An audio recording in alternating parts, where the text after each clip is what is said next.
días. Vamos a comenzar el último módulo antes del examen final. De aquí a 3 semanas, ¿no? Examen final, de aquí a 3 semanas. El examen final y ya todo lo avanzado. Ya todo lo avanzado. Bien. Este es el trabajo que hicieron para su examen.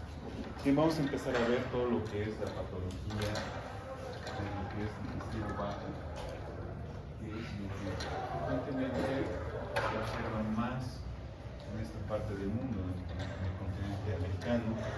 Tenemos bastante incidencia de patología colónica, tanto como dólicos, negas, ¿no?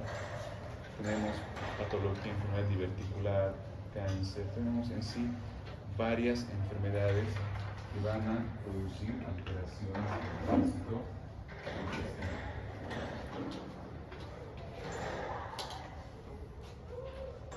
Si ustedes se fijan en la diapositiva, tenemos que la mucosa o la pared de todo lo que es el colon, el recto, lo que es el canal anal, está formado por una mucosa, submucosa, las musculares y la serosa.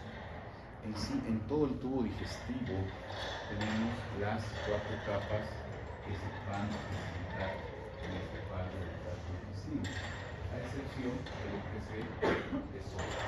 El esófago contiene lo que es la serosa. Ahora bien, tenemos acá las musculares, tanto la externa como la interna. Estas musculares, desde el cielo hasta lo que es el canal anal, van a ir a formar lo que es el esfínter interno del canal anal. Este esfínter, al ser músculo liso, es un músculo involuntario.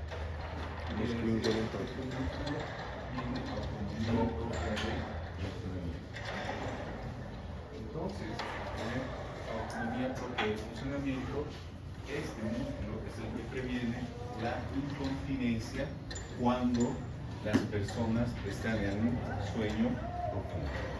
¿Listo? Cuando están en un sueño profundo.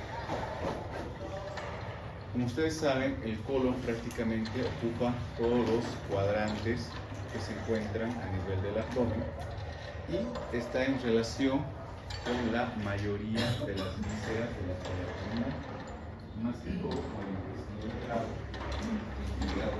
el estómago y el vaso. Pero también tienen que saber que la parte del colon ascendente y la del colon descendente tienen comunicación o relaciones con los órganos del retroperitoneo, parte del órgano retroperitoneo. Entonces, ¿cuáles van a ser las partes del colon?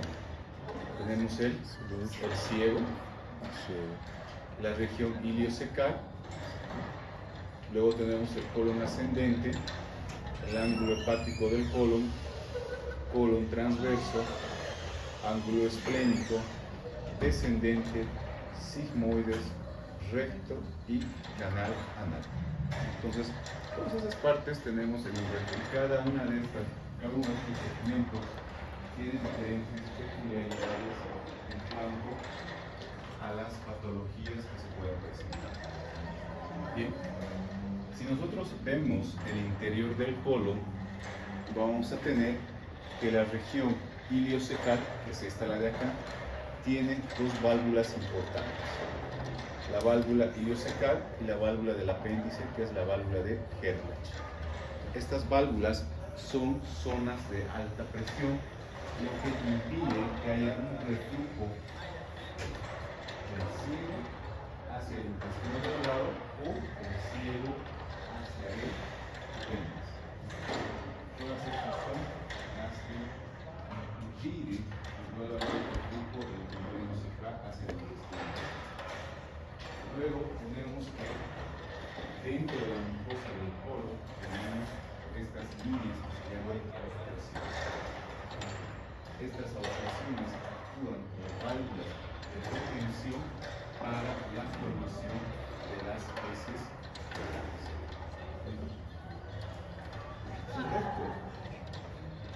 El esto es una estructura importante en la cual entonces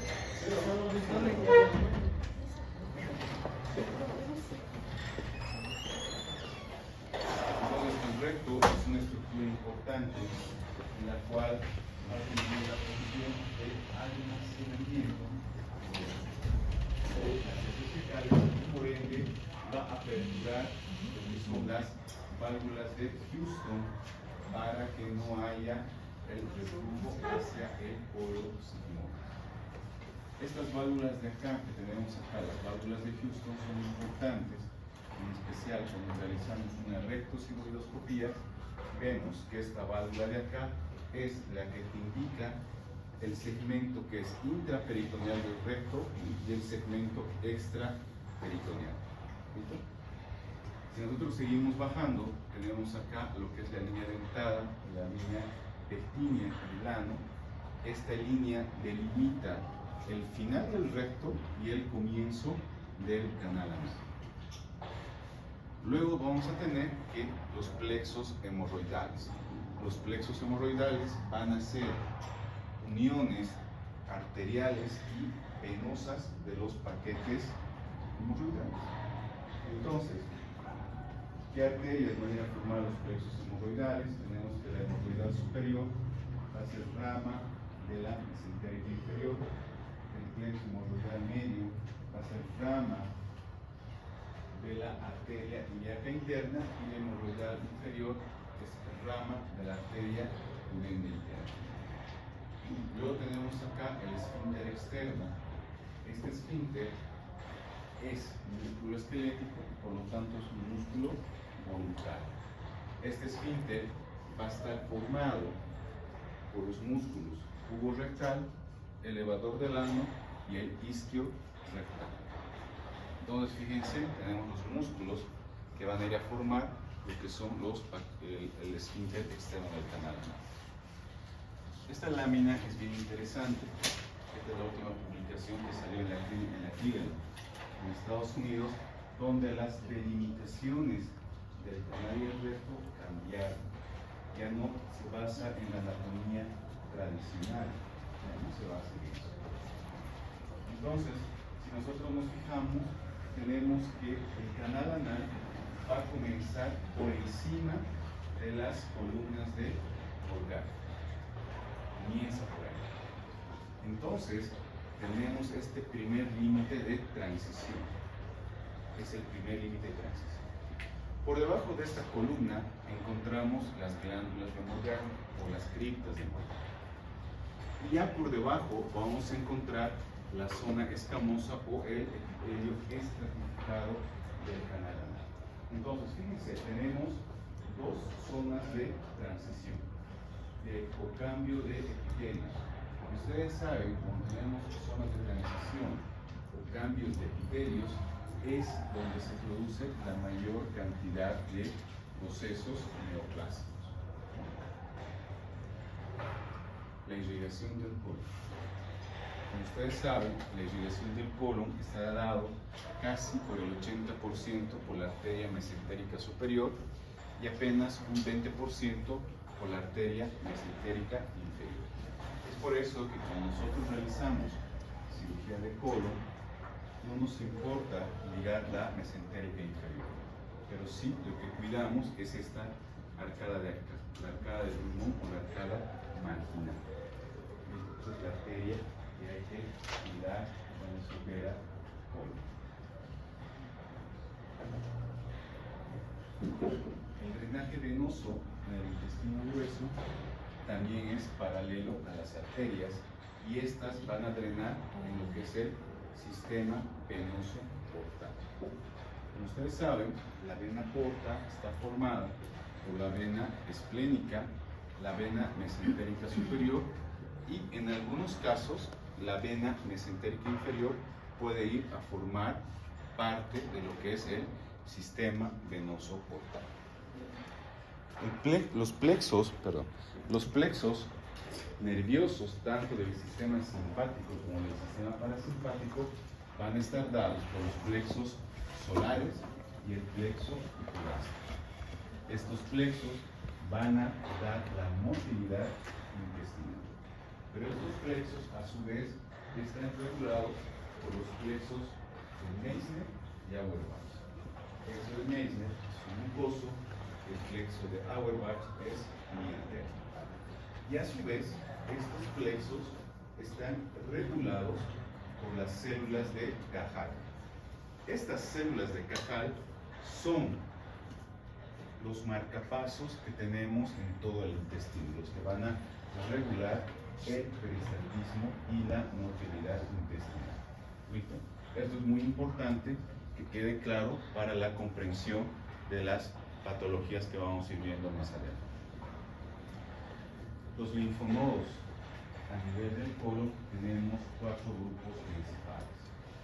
Los epicólicos, que están encima del colon, los paracólicos, los ganglios centrales, que se recorren las arterias secundarias, y los ganglios principales o linfonodos principales, que recorren las arterias principales. Todas estas barreras, cuando hablamos de cáncer de colon, tenemos que reseccionar para hacer un adecuado vaciamiento linfoganglioso. La irrigación del recto, como habíamos dicho, y del canal anal va a estar dado por las arterias hemorroidales, tanto superior, media e inferior, y estas son ramas de la mesentérica inferior, iliaca interna y de la urema interna.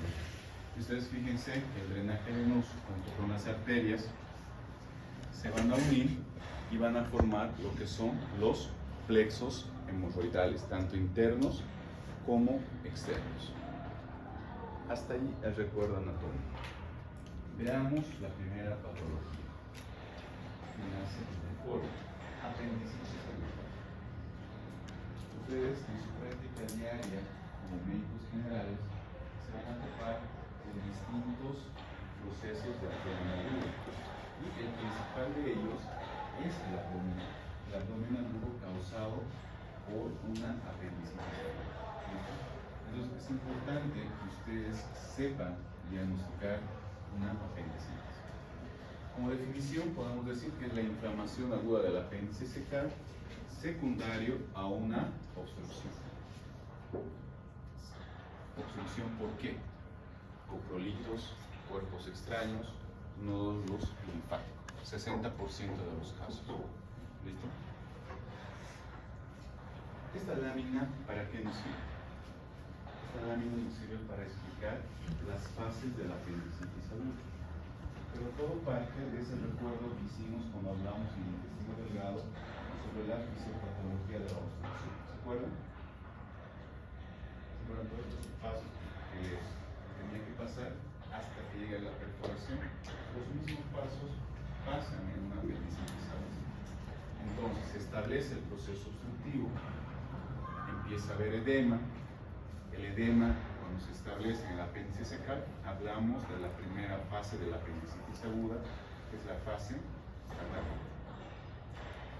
El proceso infeccioso, cuando ya hay una translocación bacteriana, ya se forman placas de fibrina, hablamos de la fase flegmonosa.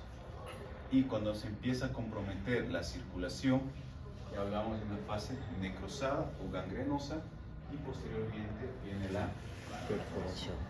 Estas son las 4 fases de una apendicitis. 4 fases de una apéndice. ¿Cuáles van a ser las complicaciones si el paciente ya llega a una perforación a nivel del apéndice secal? Hablamos de abscesos, peritonitis difusa, plastrón, una pili-plebitis. Entonces, ahí tenemos los diferentes tipos de apéndice. De acá, este de acá es un apéndice normal, catarral, fibrino purulento, necrosado, y tenemos ahí la perforación apendicitis. Normalmente en Latinoamérica los pacientes no llegan en este estado, llegan de acá para acá, o sea, ya llegan a un proceso complicado de una apendicitis aguda. ¿Cuáles van a ser los gérmenes más comunes que encontramos en una apendicitis? El primero de ellos, la Escherichia coli. Casi el 60% de los gérmenes que encontramos en el apéndice secal es causada por una Escherichia coli. Luego tenemos a los enterococos como segundo germen más frecuente en causar o sobreinfectar una penicilina. Luego tenemos los anaerobios y por último podemos tener que hay una flora mixta. ¿Esto para qué nos sirve? ¿Para qué creen que nos sirva conocer estos gérmenes comunes que podemos encontrar? Para el tratamiento. Para iniciar el tratamiento. Claro, exactamente. Para iniciar el tipo de antibiótico que vamos a encontrar. Por ejemplo, tenemos Escherichia coli y enterococo. ¿Qué tipo de antibióticos utilizaríamos? Es importante que vayan revisando sus temas de farmacología. Que es importante que ustedes sepan. Si no saben cómo van a recetar. ¿Cómo? ¿Cuál? ¿Cómo?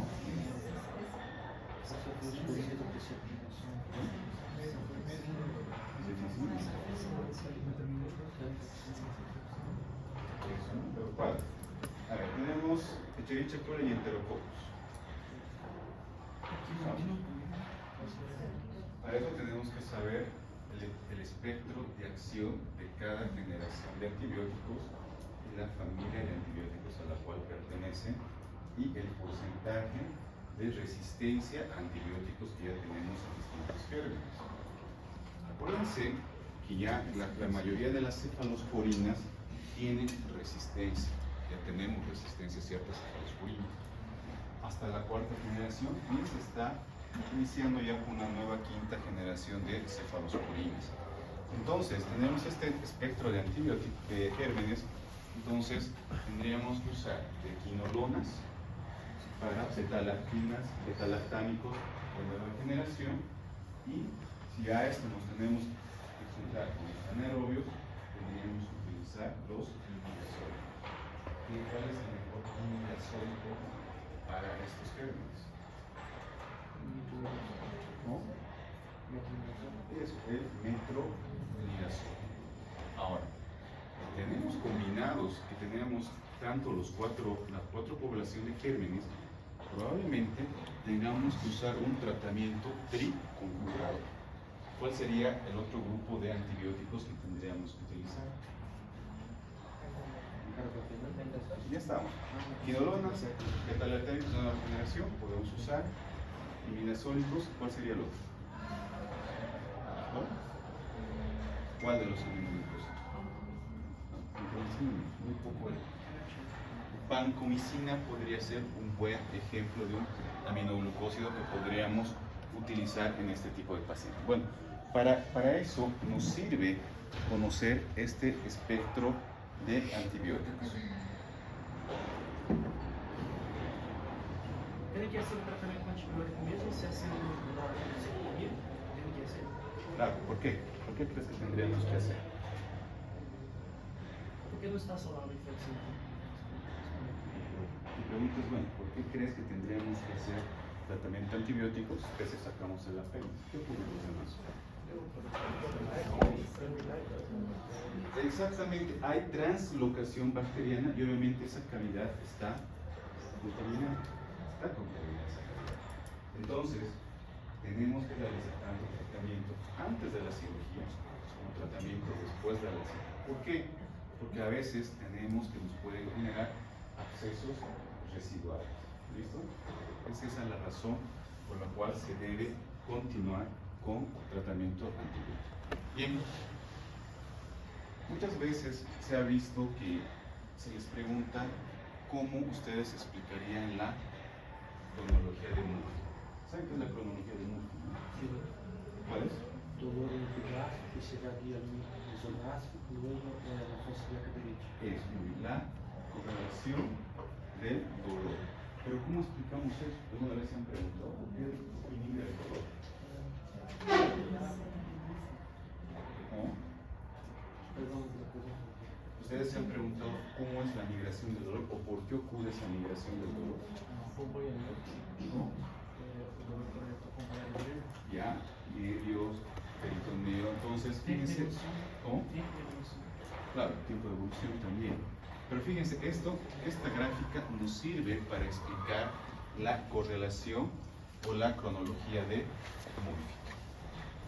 Entonces, fíjense, se establece el proceso obstructivo, hay el estímulo peristáltico, entonces el dolor aparece en el epigastrio. Pues de esa forma se explica por qué el dolor aparece directamente en el epigastrio al inicio de una obstrucción en el apéndice sacral. El apéndice se empieza a inflamar, hay un edema, hay distensión de fibras nerviosas, ya el dolor se hace más localizable y migra hacia región umbilical. Se establece la infección, translocación bacteriana, no purulenta y aparece el dolor en fosa ilíaca derecha. Cuando ya hay una oclusión vascular y hay necrosis, acá es donde se justifican las náuseas y vómitos del paciente. Si no hubiera una toxemia, si hubiera una necrosis, el paciente no tendría con náuseas y vómitos. Y cuando ya hay una gangrena, perforación de pared, ya aparecen los síntomas de irritación peritoneal mucho más marcados, como lo que es el abdomen en down. ¿Para qué nos servirá conocer las posiciones del apéndice? Probablemente se dice que el apéndice secal es muy difícil de diagnosticar, justamente por las diferentes posiciones que se tienen en el apéndice. ¿Cuál creen que sea la posición más frecuente?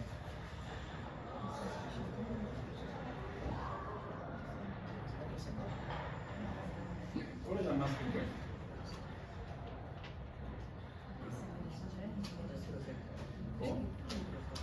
Retrosecales. ¿En los retrosecales cuáles? ¿Interna o externa? ¿Subserosos o no subserosos? Externas y no subserosas son las posiciones más frecuentes. Después, fíjense en esta imagen, tenemos todas estas posiciones que al estar por encima o por debajo del ciego o ascender por el colon ascendente, cambia el cuadro clínico del paciente y es por eso que a veces resulta difícil diagnosticar una apendicitis. ¿Listo?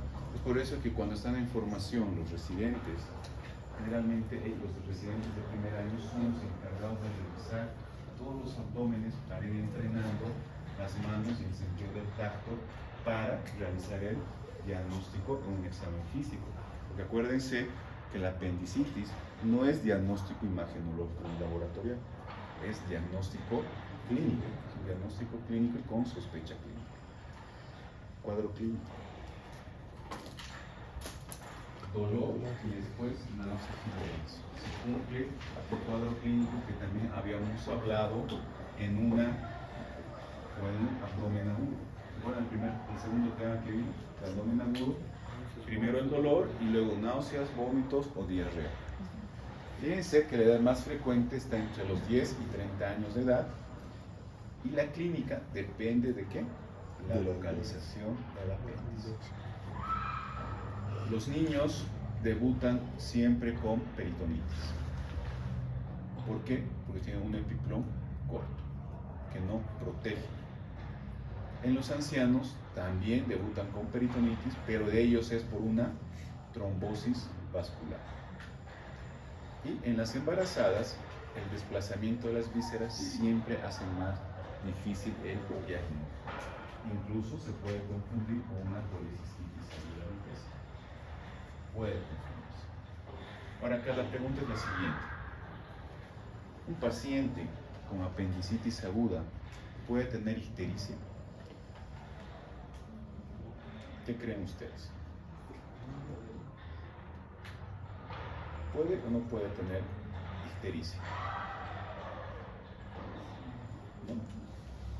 Tal vez por la translocación de bacterias se va al conducto fetal, ¿no? ¿Qué creen? Sí puede tener un paciente usando una apendicitis o una ictericia. ¿Por qué? porque tenemos una complicación que hemos visto hace rato, que es la piliflebitis. La piliflebitis.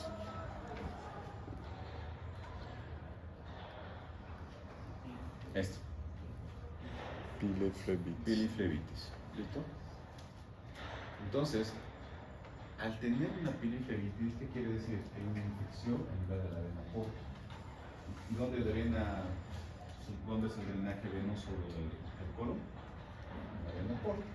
Entonces se desprenden coágulos infectados y llegan hasta el hígado, y esa infección puede generar una ictericia en el paciente y hacer confundir con los diferentes cuadros clínicos. ¿Qué vamos a tener después? Febrículas en los pacientes, síntomas urinarios, por eso la posición del apéndice es importante, porque si tenemos un apéndice que es retrocecal ascendente, subhepático, este va a irritar todo lo que es el ureter del lado derecho y va a provocar síntomas urinarios. O si tenemos un apéndice que es descendente interno, va a irritar la vejiga, también provocando síntomas urinarios. Dificultad a la deambulación. Los pacientes siempre adoptan posiciones antiálgicas para poder aliviar el dolor en dicha zona. Signos. Tenemos muchos signos en la apendicitis aguda. Diferencia axilo-rectal en la temperatura, hiperestesia cutánea, dolor en fosa ilíaca derecha, signo de Marbarney, punto de Lance, Bloomberg, Robson, Lesené, psoas de los abductores, elevadores, en fin, muchos signos y síntomas, muchos signos que para poder realizar un examen físico. ¿Por qué creen que hay muchos signos? Porque es tremendamente difícil a veces realizar un buen examen en un paciente que ya de por ende está muy álgido, que por ende está emocionalmente conflictuado, ¿no?, por el dolor y todo lo que siente. Y tercero, la posición anatómica del paciente. ¿Listo? Entonces, tenemos varios síntomas que nosotros podemos realizar y el más específico es el Bloomberg, ¿no? El Bloomberg es dolor a la descompresión, ¿no?, en la zona afectada.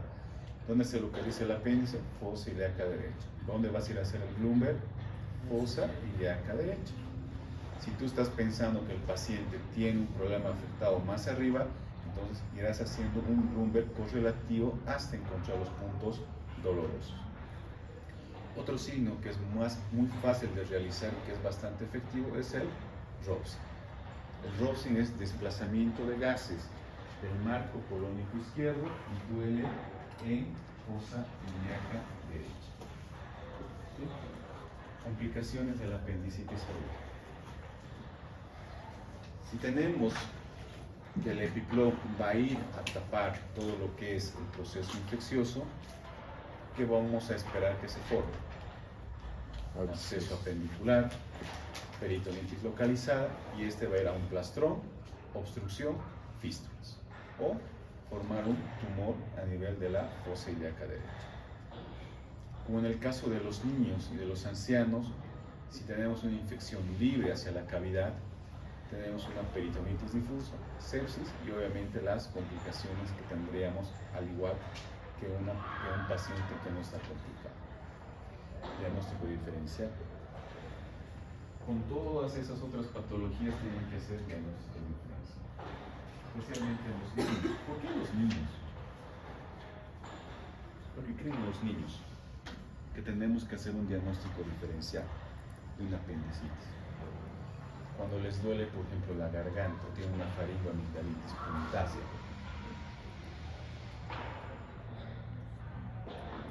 ¿Niño pediatría? ¿Todavía? No. ¿Cómo, doctora? La faringoamigdalitis